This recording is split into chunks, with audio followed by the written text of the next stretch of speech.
সুপ্রভাত সবাইকে। যেহেতু বাড়িতে আছি, ঘুম থেকে উঠতে দেরি হয়ে গেছিলো, তো তারপর মায়ের হাতে বেডটি খেয়ে চলে গেলাম স্নান করতে। স্নান টান সেরে একটু স্কিন কেয়ার করে নিলাম। আমার বাবা যেহেতু এখানে আমাদের সঙ্গে এখন থাকছেন না, তো তার জন্য তার বাবার সঙ্গে ফোনে একটু কথা বলে নিলাম। তো তারপর ফ্রেশ ট্রেশ হয়ে দিদুনের হাতে লুচি বেলা এবং মায়ের লুচি ভাজা দিয়ে আজকে সকালের ব্রেকফাস্টে সারলাম। তো ব্রেকফাস্টটা খুব ইয়ামি ছিল। তারপর বোন পড়ছিল, তো সেখানে একটু বসেছিলাম। তারপর চারজন মিলে একটু গল্প টল্প করে নিয়ে বসে গেলাম দুপুরের লাঞ্চ করতে।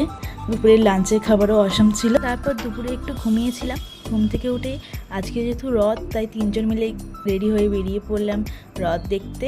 তারপর হেঁটে চলে গেলাম প্রথমে মা কালীর মন্দিরে, তারপর চলে এলো জগন্নাথ। তো সবাই মিলে বললো জয় জগন্নাথ।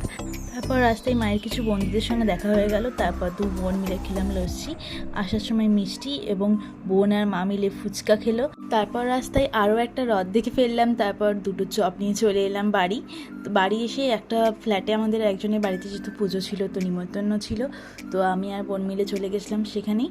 তো আজকের মতো এ পর্যন্তই। সবাই ভালো থাকবেন। Good night, tata.